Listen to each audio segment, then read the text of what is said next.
दोस्तों एक शानदार वीडियो। इस वीडियो में आप देखेंगे किस प्रकार ऑडियंस ने बीजेपी प्रवक्ता सुधांशु त्रिवेदी की बैंड बजा दी जब सुधांशु त्रिवेदी ने ऑडियंस के जवाब दे नहीं पाए आर्मी रिक्रूटमेंट के सवाल पर। पिछले 3-4 साल में 1,80,000 पदों की कमी कर दी आर्मी में और अग्निवीर योजना से भी सैनिकों को बाहर रिटायर जल्दी कर दिया जाता है। इस पर अंजना ओम कश्यप ने भी सुधांशु त्रिवेदी से सवाल किए और जवाब मांगा। आप इस पूरे वीडियो को देखिए। मेरा सवाल सीधा सरकार से है कि अभी जो मीटिंग हो रही है कि सरकार मीटिंग कर रही है, कहीं ऐसा तो नहीं कि सरकार बिहार चुनाव या फिर चुनाव के नजदीक आने का इंतजार कर रही है कि चुनाव नजदीक आएगा तब हम हमला करेंगे जिससे हमें उसका फायदा मिल सके? मेरे विचार से अगर आपने देखा हो तो सरकार ने बहुत साफ किया है कि तीनों सेनाओं के प्रमुखों को प्रधानमंत्री ने निर्देश दिया है कब करना है, कैसे करना है, कहां करना है, यह तय सेना करेगी।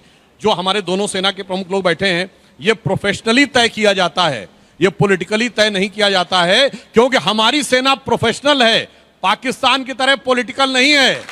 हमारी सेना ने जंग जीती है। पाकिस्तान की सेना ने जंग एक नहीं जीती है, चुनाव एक नहीं हारा है। वहां की सेना ने चुनाव जीते, हमारी सेना ने जंग जीती। क्या बात है।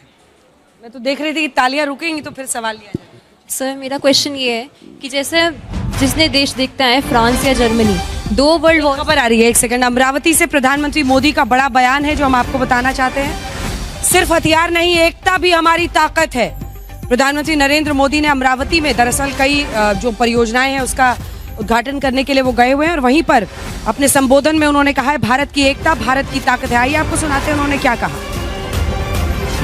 आज भारत की ताकत सिर्फ हमारे हथियार ही नहीं है बल्कि हमारी एकता भी है।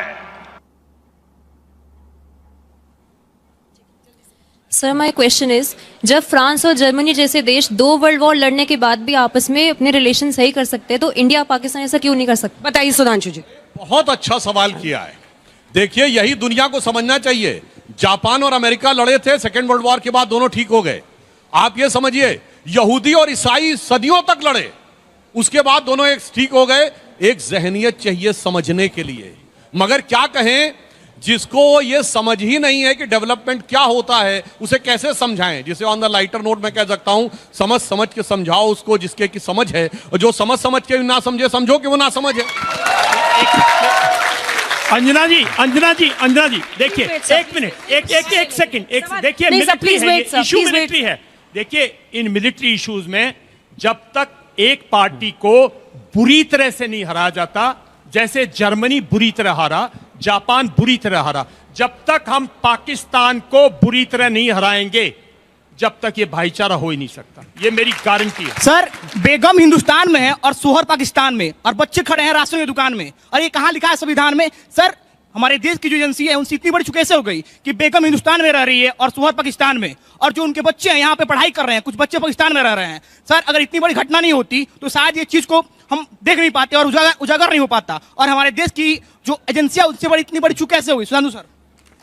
बिल्कुल इन्होंने सही बात कही है। अब जब वीजा कैंसिल हुए सख्ती के साथ तो एक नई चीज समझ में आई है कि सरहद के इस पार मोहब्बत के कितने गुल खिले हुए हैं इस देश के अंदर। तो मेरे विचार से अब चुन कर थोड़ा उनको भी ध्यान रखने की जरूरत है। बिल्कुल सही बात है, बहुत सी बातें जानकारी में नहीं थी। अरे सुधांशु जी, उनका वोटर कार्ड है, मतलब वो लड़का जो है जिसकी हमने स्टोरी ब्लैक एंड व्हाइट में चलाई उसका वोटर आई कार्ड है। सही बात आपने कही, डाल रहा है। इसीलिए तो हमने कहा था एनआरसी कराओ, दूध का दूध पानी का पानी हो जाएगा। क्या बताएं, इसीलिए इसमें राजनीति नहीं होनी चाहिए।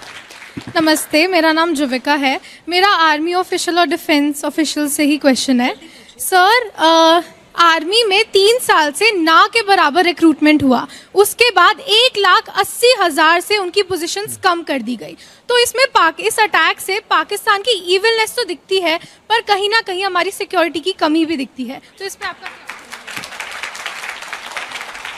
देखिए अग्निवीर से जरूर हमें एक शॉर्ट पीरियड के लिए एक सेटबैक है, लेकिन आप अपनी फौज पे भरोसा रखिए कि जो हमारी करंट मिलिट्री लीडरशिप है वो हर चीज को रिकूप करती है। आप किसी भी पॉइंट ऑफ व्यू से, ये हमारा अंदरूनी मामला है, आप किसी भी पॉइंट ऑफ व्यू से ये मत लीजिए कि हम फुली प्रिपेयर्ड नहीं हैं। हर हथियार को चलाने के लिए सिर्फ एक नहीं, उसका रिजर्व भी है।